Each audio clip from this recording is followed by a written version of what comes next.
अस्सलाम वालेकुम। जहाँ तक पहुँचे हमारा प्यार पहुँचे, पाकिस्तान से लेकर पूरी दुनिया तक पहुँचे, तमाम इंसानियत तक पहुँचे, और इसी दुआ के साथ अपने प्रोग्राम का स्टार्ट करें। और आप देख रहे हैं मिर्च मसाला। मिर्च मसाले के अंदर जो है बहुत ही मज़ेदार रेसिपी आज स्टार्ट होने जा रही है। सबसे पहले तो ये कि रेसिपी बताने से पहले पूरा हफ्ता जो है वो हमारे ईद की शोज़ चले, और उसके अलावा आप लोगों ने बहुत पसंद किया। और आज लाइव जो है फर्स्ट हमारा लाइव जा रहा है, और इस लाइव शो में जो है मैं अपनी तरफ से, अपनी पूरी टीम की तरफ से और GTV की तरफ से आप सबको बहुत बहुत दिली ईद मुबारक। मुझे उम्मीद है कि आप लोगों ने बहुत अपना ख्याल रखा होगा, और बहुत सारी चीज़ें जो हमने आपके साथ शेयर की हैं उसको इस्तेमाल भी किया होगा, उसके गाइडेंस के अंदर आपने बहुत सारा काम भी किया होगा, और उम्मीद है आगे भी इसी तरह से चलते रहेंगे। और आगे भी मैं जो गोश्त आपके पास होगा घर पर, तो उससे कुछ रेसिपीज़ बनाना सिखाऊंगा। तो आज भी वही रेसिपीज़ हमारी बनने वाली हैं। और एक और प्रॉब्लम है, वो ये कि जो आज की रेमेडी है वो भी बहुत इंपॉर्टेंट है। सबसे पहले तो मैं आपको बता दूं कि आज हम मसालेदार बॉम्बे बिरयानी जो है वो तैयार कर रहे हैं, और इसके साथ चटखारा बोटी, ये एक साइड डिश के तौर पर। अगर जैसे कि आपने बिरयानी बना ली है तो कोई कबाब वगैरह चाहिए होता है, तो मैंने सोचा कि आपको एक चटखारा बोटी बड़ी मज़ेदार बनती है, वो आपको बनाना सिखाऊं। तो इंशाल्लाह मुझे उम्मीद है कि वो आपको पसंद आएगी। बहुत मज़ेदार होती है और आपके टेस्ट के मुताबिक होगी, ठीक है ना, और बच्चों को बड़ों को सबको बहुत ज़्यादा पसंद आएगी। तीसरी चीज़ जो बॉम्बे बिरयानी और चटखारा बोटी के बाद जो इन्फॉर्मेशन, वो इस चीज़ के बारे में है कि हमारे डी फ्रीज़र के अंदर गोश्त सख्त हो जाता है, और उसको निकाल कर क्या गलतियां हम करते हैं जिसकी वजह से, एक तो ये कि वो घंटा 2 घंटे तो वो ले लेता है सिर्फ नरम होने के लिए। आया कि क्या टेक्निक इस्तेमाल करें जिससे वो जल्दी नरम हो जाए, ठीक है। और ये रेस्टोरेंट की टेक्निक होती है, हम लोग अक्सर रेस्टोरेंट्स में, होटल्स में हम ये काम करते हैं। तो वो मैंने सोचा कि आपके साथ शेयर करूं कि उसको जल्दी कैसे हम जो है ना नॉर्मल पोजीशन पे ले आएँ, जल्दी हो जाए और जल्दी फिर खाना भी बन जाए, ठीक है। तो एक तो ये मैं बताऊँगा, और गोश्त को किससे ट्रीट करना चाहिए और क्या नहीं करना चाहिए और क्या करना चाहिए, ठीक है। ये सारी चीज़ें, ताकि आपका खाना मज़ेदार बने, गोश्त में से लज्जत ख़त्म ना हो जाए, ठीक है। ये भी एक बहुत इंपॉर्टेंट चीज़ है। तो इंशाल्लाह मैं उम्मीद है कि आज के प्रोग्राम में आपको बहुत सारे काम की बातें भी मिलने वाली हैं रेसिपी के साथ साथ। तो हम चलते हैं। जब खाना बहुत मज़ेदार बने तो खाने के साथ अच्छा सा मशरूब जो है वो ज़रूर चाहिए होता है। करशी जाम शीरी जो है बेहतरीन प्रोडक्ट है, एक बेहतरीन मशरूब है जो हमारी सेहत के लिए बहुत ज़्यादा इम्पॉर्टेंट है, क्योंकि इसमें बग़ैर पानी के एक बूंद के इसको तैयार किया जाता है। असली अर्कियास से, जड़ी बूटियाँ और गुलाब का जो अर्क होता है उससे इसको तैयार किया जाता है। और अपने जो है ना इसके जो चीज़ें इस्तेमाल होती हैं वो सारी चीज़ें एक तो ये कि ऑथेंटिक होती हैं, सेहत के ऐन मुताबिक होती हैं और आपकी सेहत बख्श होती हैं। इसका एक गिलास आपको पूरी रिफ़्रेश कर देता है और आपको तरोताज़ा कर देता है। तो करशी जाम शीरी अपनी रेसिपीज़ के साथ इस्तेमाल करें और अपने आप को ठंडा ठार रखें। इस मौसम, इस गर्मी के अंदर लाजमी लें, ठीक है। इसलिए कि देखें, बाहर के जो मशरूबात हैं ना, उसकी कोई गारंटी नहीं होती कि कैसा है, क्या नहीं है, उसमें क्या मिलावट की गई है। लेकिन जब आप घर पर बना लेते हैं, ऑफिस से वापसी में, स्कूल से वापसी में, कॉलेज से, यूनिवर्सिटी से वापसी में, या कोई और काम आप कर रहे हैं उससे वापसी में, या घर में जो ख़वातीन किचन में देर तक काम करती, जिनको पसीना बहुत ज़्यादा आता है, ठीक है, उन लोगों के लिए दोबारा रिफ़्रेश होने के लिए करशी जाम शीरी से बेस्ट ऑप्शन आपके पास कोई और नहीं है, ठीक है। तो करशी जाम शीरी इस्तेमाल करें, अपनी सेहत का बहुत ज़्यादा ख्याल रखें। चलते स्टार्ट करते हैं हमारी पहली रेसिपी, और वो है बॉम्बे बिरयानी, मज़ेदार सी। और क्या क्या चीज़ें मैंने की हुई हैं वो भी मैं आपको बताऊंगा, और क्या हमने करनी है, ठीक है, वो भी हम आपके साथ शामिल करेंगे। सबसे पहले तो ये कि ऑयल या घी, ऑयल में 4 से 5 खाने के चम्मच ऑयल ले रहा हूँ, और अगर घी लेंगे तो वो भी इतना ही होगा, ठीक है। और इसके साथ हमने एक बड़ी प्याज ब्राउन होने के लिए डाल देनी है, ठीक है। चलिए जी, ये बड़ी प्याज चली गई स्लाइस में कटी हुई, और इसे मैं जल्दी फ्राई करने के लिए ढकना लगा दूँ। जब तक ये फ्राई हो रहा है मैं चीज़ों के बारे में आपको बता दूँ। सबसे पहले राइस सेला अगर है तो 2 घंटे पहले भिगो लेंगे पानी में, और अगर बासमती है तो आधे घंटे पहले भिगो लें, और इसको अच्छी तरह से वॉश करें। 4 से 5 पानी से वॉश कर लें इसको बिल्कुल। जब ये क्लियर हो जाए उसके बाद फिर इसमें आपने पानी शामिल करना है बर्तन के अंदर, और इसे आपने बॉइल्ड करना है, 1 कनी बॉइल कर लेना है, ठीक है। और उस वक़्त इसके अंदर आप तेज़पत्ता और इसके साथ दालचीनी, बड़ी इलायची वगैरह डाल सकते हैं, और साथ में नमक 2 खाने के चम्मच आपने पानी के अंदर डाल देना है। और जब ये बॉइल्ड आ जाए इसके अंदर राइस को शामिल कर दें। अक्सर लोग ठंडे में डाल देते हैं, पानी को ठंडा होता है ठंडे के अंदर डाल देते हैं, उसके बाद उसको इस्तेमाल करते हैं। तो कोशिश करें कि ठंडे पानी में नहीं बल्कि गर्म पानी, जब नमक डाल दिया आपने, थोड़े गर्म मसाले डाल दिए, बॉइल्ड आना शुरू हो गया तो उसके अंदर इस्तेमाल करना है। थोड़ा सा अगर स्पाइसी करना चाहें तो उसके अंदर आप थोड़ी सी कुटी हुई लाल मिर्च भी इस्तेमाल कर सकते हैं, ठीक है जी। एक तो ये हो गया राइस के बारे में।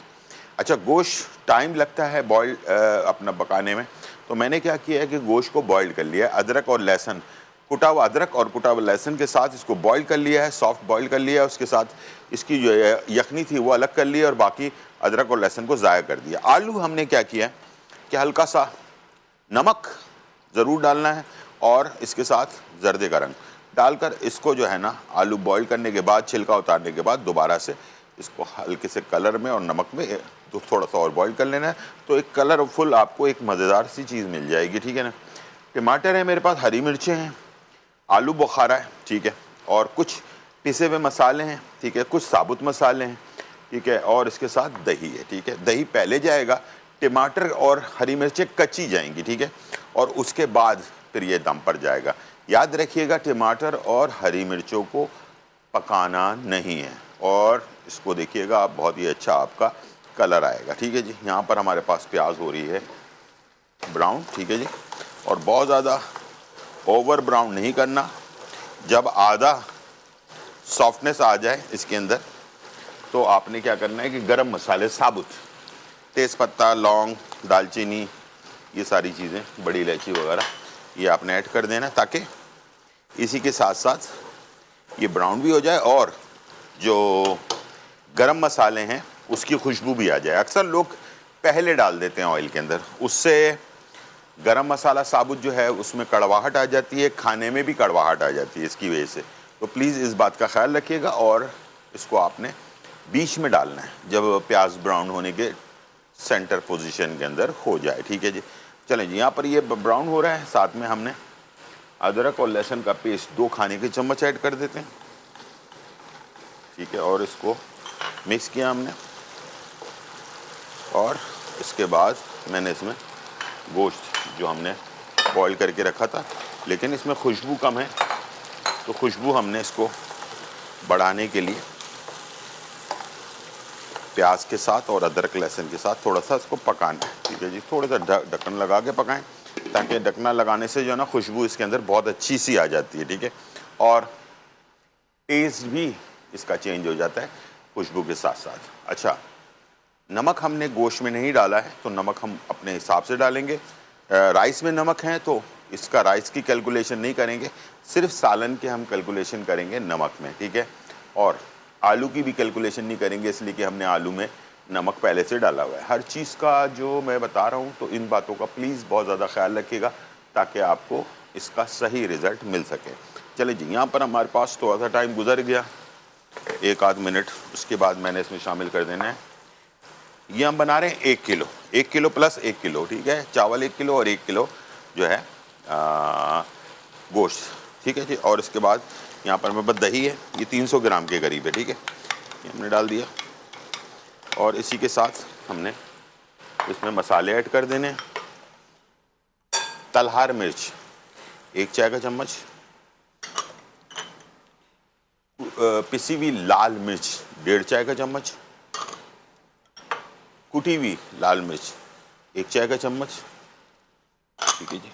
धनिया पाउडर 1 चाय का चम्मच, ज़ीरा पाउडर 1 चाय का चम्मच, हल्दी आधा चाय का चम्मच, और गरम मसाला 1 चाय का चम्मच, ठीक है, और नमक 1.5 चाय का चम्मच, ठीक है। ये हमने इसमें मसाले शामिल कर दिए और उसके बाद इसको हमने किया मिक्स। गोश्त बॉइल्ड हुआ है तो हमने इसमें पानी ऐड करने की ज़रूरत नहीं। अगर कच्चे गोश्त से बना रहे हैं तो फिर आप पानी ऐड करके इसको गलने तक पका लेंगे, ठीक है। चलें जी, थोड़ा सा टाइम ये गुजर गया। हाँ, एक चीज़ और भी शामिल कर दें तो ताकि वो नरम पड़ जाए। अक्सर लोग बहुत एंड में डालते हैं, वो है आलू बुखारा। एंड में नहीं डालना, ठीक है। इसको आपने बीच में डाल देना है, सालन के बीच में, ठीक है। ये है तकरीबन 100 ग्राम के करीब आलू बुखारा। अगर गिनती में लें तो 10 से 15 अदद आलू बुखारा मैंने इसमें डाल दिया, ठीक। अब इसको छोड़ दिया हमने। ये बिल्कुल वैसे बना रहा हूँ जैसे कि पकवान सेंटर में बनता है ना, उस तरह का बिरयानी तैयार करो। तो आप ज़्यादा 5 किलो 10 किलो बिरयानी भी इसी पोजीशन में बना सकते हैं, ठीक है। इसको ढक्कन लगा देते हैं, पकने के लिए छोड़ देते हैं। जब ये पक जाए, अच्छी तरह से खुश्क हो जाए, ऑयल ऊपर आ जाए और सारी चीज़ें आपस में मिक्स हो जाएं, उसके बाद फिर हम सेकंड स्टेप की तरफ जाएंगे, ठीक है। तो बाकी हम इसको लगा देंगे दम पर, ठीक है। टाइम हो गया ब्रेक का। हेलो, ब्रेक का टाइम हो चुका है, छोटा सा ब्रेक लेते हैं फिर वापस आते हैं।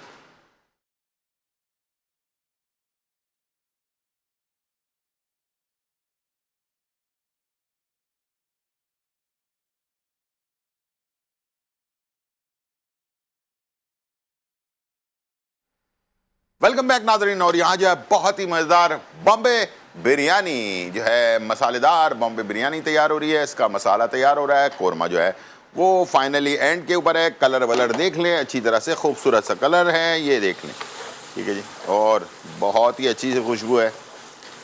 जब ये पोजीशन हो जाए, बिल्कुल अच्छी तरह से भुन जाए, अब जो काम करने में जा रहा हूँ बहुत अच्छी तरह से देखना है आपने, गलती बिल्कुल नहीं करनी है, वरना सारी बिरयानी। और मैंने बोला है आपको कि ये मैं जो है ना बिल्कुल जो पकवान सेंटर में बिरयानी बनती है ना, वो वाला स्टाइल में इसमें करने जा रहा हूँ, ठीक है। अब आपने क्या करना है, इसके फ़ौरन बाद आपने लेना है आलू। आलू हमने बॉइल्ड किए हुए, इसलिए कि अगर पहले डाल देंगे तो ख़राब हो जाएंगे। आलू बेस में डालना है, ठीक है। ये बॉइल्ड आलू, ठीक है। और इसके बाद इसे थोड़ा सा आपने फैला दिया और इसके बाद कलर हम हमेशा जब भी इस्तेमाल करते हैं, जो यहाँ पर मैं बनाता हूँ उसका स्टाइल, या घर पे जो बनाते हैं हम हमेशा कलर ऊपर डालते हैं, ठीक है। याद है आपको, हमेशा ऊपर ही डालते हैं, चावल के ऊपर डालते हैं। लेकिन इसमें आपने कलर नीचे डालना है, बेस में, ठीक है। इस तरह से आपने कलर ऐड कर देना है, ठीक है। ये आपने कलर डाल दिया। अब आपने क्या करना है, टमाटर तकरीबन 3 से 4 टमाटर के स्लाइस लेने हैं, ऐसे करके बिछा देना है इसको नीचे। ये सब कुछ नीचे बिछाना है, ठीक है ना। कच्चे टमाटर, ठीक है। और हरी मिर्चें आपने लेनी है, ये भी आपने इस तरह से नीचे इसके बिछा देनी है। अब आपने लेना है धनिया, ये बिछा दिया आपने। पुदीना, ये भी आपने बिछा दिया, ठीक है। और ये है मेरे पास केवड़ा एसेंस या बिरयानी एसेंस, ये भी आपने डाल दिया, ठीक है। अब इसके बाद इसके ऊपर आपने डाल दिया राइस, एक कनी बॉइल्ड हुए हुए राइस। हाथ से अच्छी तरह से फैलाएं, दबाएं ताकि गैप ना रहे। अब जो काम करने जा रहा हूं वो भी देख लें। ये है जो मैंने गोश्त को बॉइल किया था, यखनी। कच्चे गोश्त से बना रहे हैं तो यखनी की ज़रूरत नहीं है, पानी डालेंगे, ठीक है। 1 कप के करीब आपने ये इसमें शामिल कर देना है, इसलिए कि आपने देखा होगा कि वो आपका जो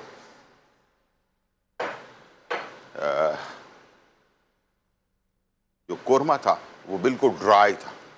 अगर ड्राई में हम ड्राई कर दें तो राइस में स्टीम नहीं मिलेगा।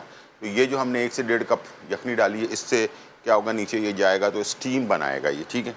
और इसके बाद दूसरी टेक्निक पकवान सेंटर की जो मैं आपको बताने जा रहा हूँ वो है ऊपर से घी, ठीक है। और 2 से 3 खाने के चम्मच घी आपने ऐड कर देना है, ऐसे फैला के डालना। चलिए जी, ये हमने इसमें डाल दिया। ये दो चीज़ें ऐड हो गई।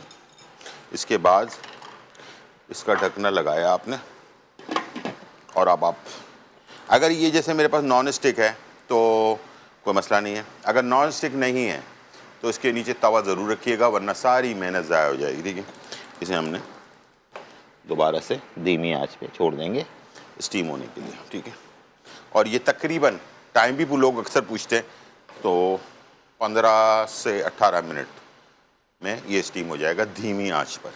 और अगर आप तवे के साथ करेंगे तो 20 से 25 मिनट लगेंगे, क्योंकि तवा पहले गर्म होगा फिर बर्तन गर्म होगा, तो वो जो 10-15 मिनट का जो डिफरेंस है वो उसी वक्त आएगा जब तवा गर्म हुआ फिर बर्तन को गर्म किया उसने।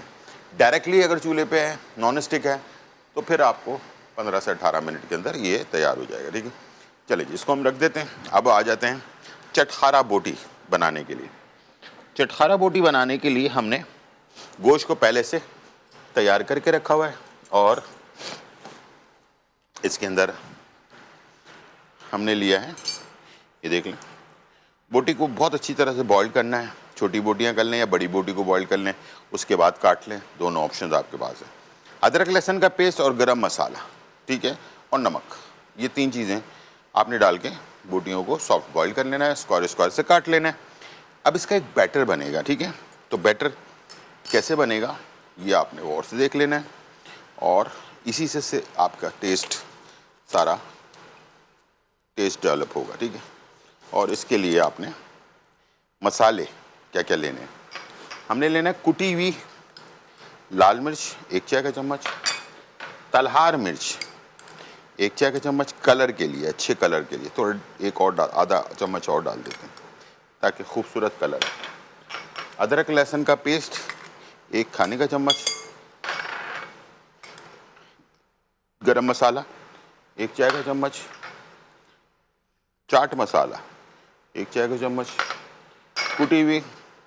कुटा हुआ धनिया 1 चाय का चम्मच, कुटा हुआ ज़ीरा, ठीक है, 1 चाय का चम्मच। ठीक है, और इसके साथ हल्दी आधा चाय का चम्मच, और नमक, इसमें भी नमक डाला हुआ है तो इसमें 1 चाय का चम्मच से फ्लैट डालना है, भर के नहीं डालना है, फ्लैट डालना है। ठीक है, और खटास के लिए नींबू का रस, असली ताज़ा नींबू का रस, वो जो बॉटल में आता है वो लें। ठीक है, 2 खाने के चम्मच। अब बाइंडिंग के लिए हम क्या डालेंगे, चले जी, बाइंडिंग के लिए हम डालेंगे बेसन तकरीबन 3 खाने के चम्मच, कॉर्नफ्लावर 2, 3 और ये 4 खाने के चम्मच। 3 खाने के चम्मच बेसन और 4 खाने के चम्मच कॉर्नफ्लावर। अच्छा, ये जो चमचा है ये देख लें, ये बहुत बड़ा वाला, एक तो खाने का चम्मच बहुत बड़ा वाला होता है, एक दरमियाना वाला होता है, ये दरमियाना वाला है। बड़े वाले से बनाएं तो थोड़ा सा कम कर लें, को मसला नहीं। अब आपने इसको बैटर को मिक्स करना है, इसके लिए आपको चाहिए होगा पानी, और पानी उस वक्त डालेंगे जब पहले इसको मिक्स कर लेंगे। ठीक है,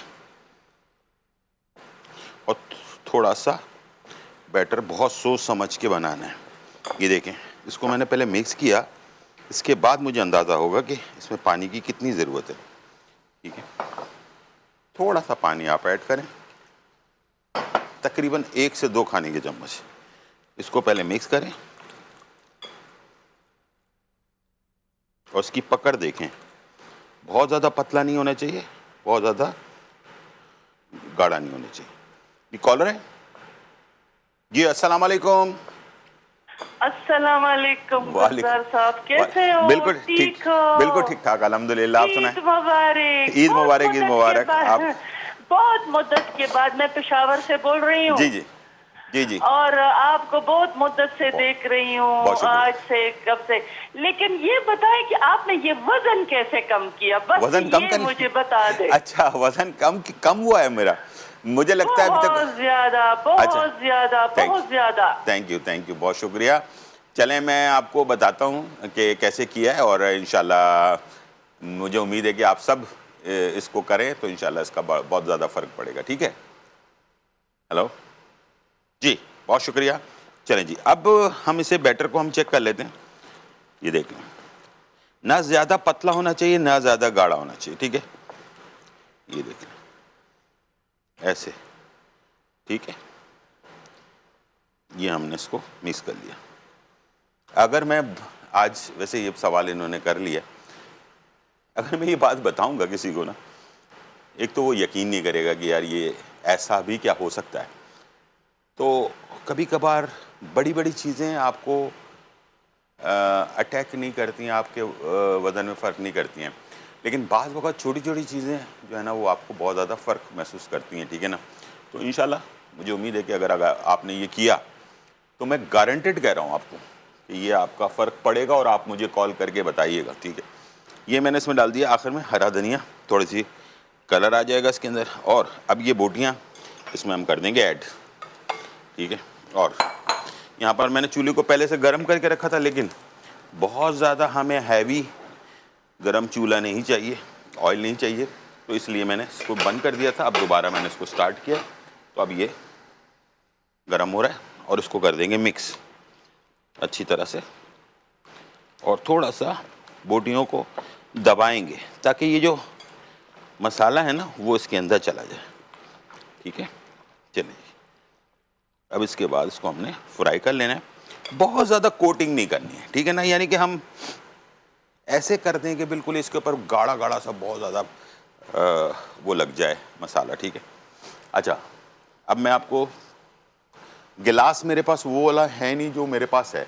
मेरे पास एक गिलास है घर के अंदर, इतना बड़ा गिलास है, जग टाइप का, ठीक है, इतना बड़ा, ठीक है। उसको मैं 2 नीम गर्म पानी, आधा नींबू डालकर रोज़ाना सुबह निहार मुँह पीता हूँ। और अगर इस जग से कहा जाए तो इसका आधे से थोड़ा ज़्यादा, ये कहना तो आसान है, लेकिन जब आप पीने लगेंगे ना तो आपसे ये पिया नहीं जाएगा। ये शुरू में बड़ी तकलीफ़ होती है, शुरू में आपको आपका वज़न, ब्लड प्रेशर, शुगर, बॉडी का, जिस्म का दर्द, माइग्रेन, यूरिक एसिड, बेतहाशा प्रॉब्लम्स आपकी जो है ना, ये मैंने इतने सारे बड़े बड़े नाम बता दिए आपको। आधे से थोड़ा ज़्यादा ये पानी नीम गरम, लेकिन ठंडा नहीं होना चाहिए, गरम या नीम गरम, आप जो जितना गरम पी सकते हैं, ठीक है। शुरू में थोड़ा सा इसको नरम रखें, नीम गरम रखें, थोड़ा सा और गरम कर लें, ठीक है, इस तरह से। लेकिन रेगुलर पीना, सिर्फ सुबह निहार मुँह पीना और कुछ भी नहीं करना, आधा नींबू डालना है और पी लेना। 1 हफ्ते के बाद आपने मुझे कॉल करना है और मुझे बताना है कि आपके, अच्छा वज़न भी कर लीजिएगा पहले कि आपका वज़न कितना है, ठीक है। और आपके अंदर खुद आप बताइएगा मुझे कि आपको क्या एक्टिव लग रहा है, आप अपने आप को एक्टिव फील कर रहे हैं, नहीं कर रहे हैं, जो भी है वो आपने मुझे बताना ज़रूर है, ठीक है। और ये आज से करें, कोई पैसा इस्तेमाल करने की ज़रूरत नहीं है, कोई हकीम के पास, डॉक्टर्स के पास और बड़े बड़े उसके पास जाने की ज़रूरत नहीं है, लाखों करोड़ों रुपए खर्च करने की ज़रूरत नहीं है, और उसका साइड इफ़ेक्ट भी लेने की ज़रूरत नहीं है, ठीक है। हेलो, कुछ कह रहे हैं? ब्रेक का टाइम हो चुका है, चले जी, टाइम हो गया ब्रेक का, ऑयल भी गर्म हो रहा है, बस मैंने इसको फ्राई करना है, ठीक है। उसके बाद मैं इसकी शक्ल आपको दिखाऊंगा। छोटा सा ब्रेक और फिर वापस आते हैं।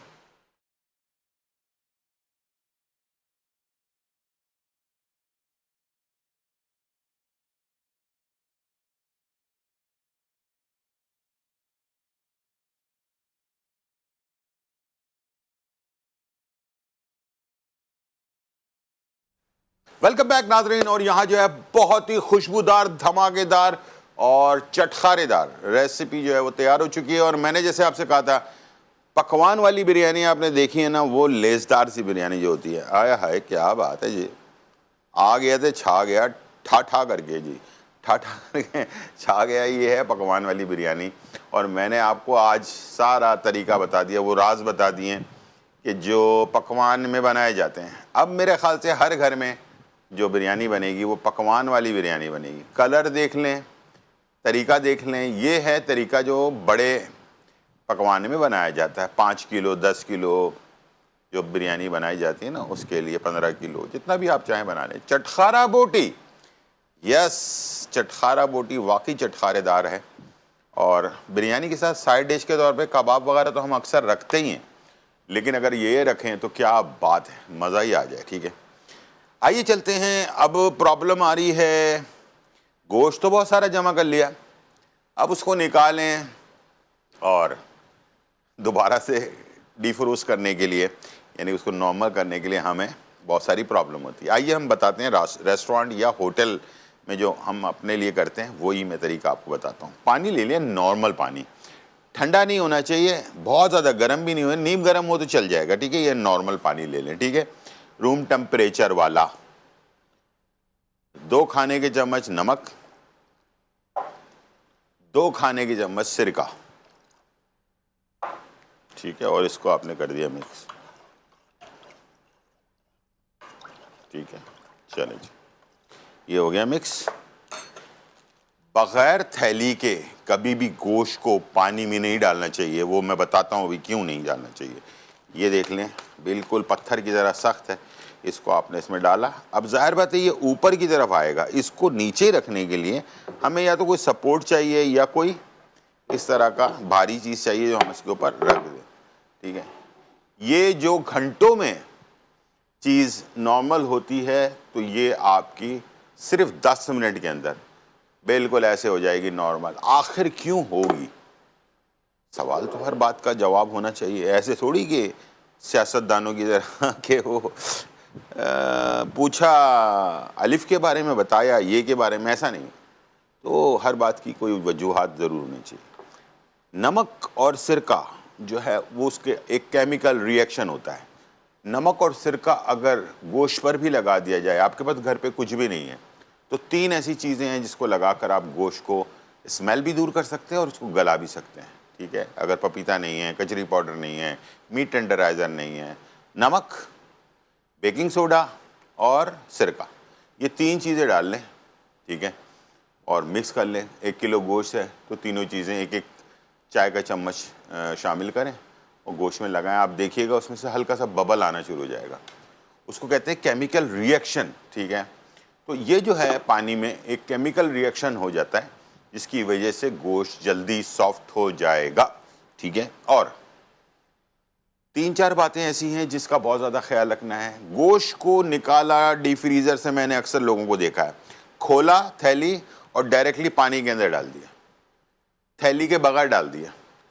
तो प्लीज़ ऐसा खुदारा ना करें, इससे गोश्त की जो लज्जत होती है ना वो ख़त्म हो जाती है। बिल्कुल ऐसा लगता है गोश्त नहीं बल्कि हम कोई अजीब सी चीज़ खा रहे हैं, यानी कि उसका कोई गोश्त खा तो रहे हैं, गोश्त का फ्लेवर ही नहीं है इसके अंदर। ठीक है ना, जो टेस्ट होना चाहिए वो नहीं है।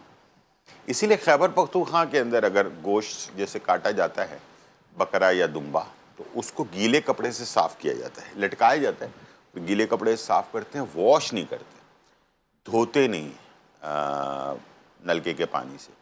उससे क्या होता है कि उसकी लज्जत रहती है और उसके जल्दी गल भी जाता है। ठीक है, तो आज से ये बात याद रखें, कभी भी थैली को रख दें बाहर ऐसे ही ठंडा होने के लिए। आप ये नहीं कर सकते, आप ठंडा होने के लिए बाहर रख दें, नॉर्मल होने के लिए, जब वो नॉर्मल हो जाए फिर वॉश करें और उसके बाद खाना पकाएं। लेकिन पानी में भिगोना है तो थैली के समेत डालें, खोल कर ना डालें। ठीक है, उससे आपका गोश्त का टेस्ट ख़राब हो जाएगा। तो ये थी आज की रेसिपी और रेमेडी।